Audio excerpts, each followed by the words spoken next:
ఏమిటి ఆ శబ్దం వింటున్నారా? ఉదయానికి మళ్ళీ గాయాలు కనిపిస్తాయేమో. అరే, నా వీపుపై ఏమిటి గాయాలు? అవును, మాకు కూడా వింత శబ్దాలు వినిపించాయి రాత్రి.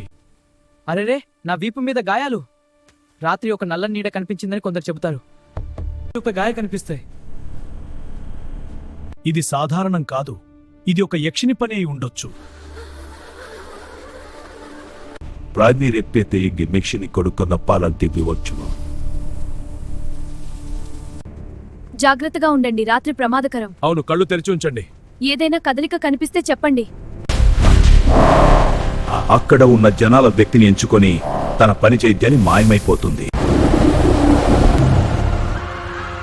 ఆ విషయం ఊరి జనాలకు తెలిసిన తర్వాత ఎవరూ రాత్రిపూట ఒంటరిగా నిద్రపోవడం మానేశారు. తలుపు తీయండి. అది ఎవరు?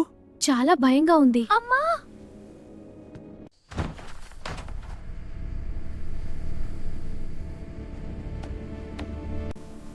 ఇంకా చాలా ఇళ్ల దగ్గర కూడా తలుపు తట్టినట్టే తెలిసి ఇది మంచిది కాదు. త్వరగా దాక్కోండి.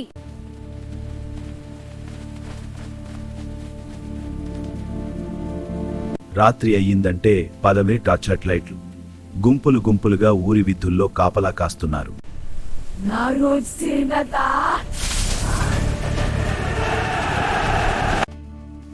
స్వామి, మా గ్రామంలో కొన్ని సమస్యలు తలెత్తాయి. ఇది నిజంగా యక్షిని. అది నిధి కోసం మనుషుల రక్తం సేకరిస్తోంది. ఈరోజు శ్రావణ శుక్రవారం. అమ్మవారి శక్తితో ఆ దుష్టశక్తిని ఆపొచ్చు. అమ్మవారి కలశాన్ని ఊరి పెద్ద తలపై పెట్టుకుని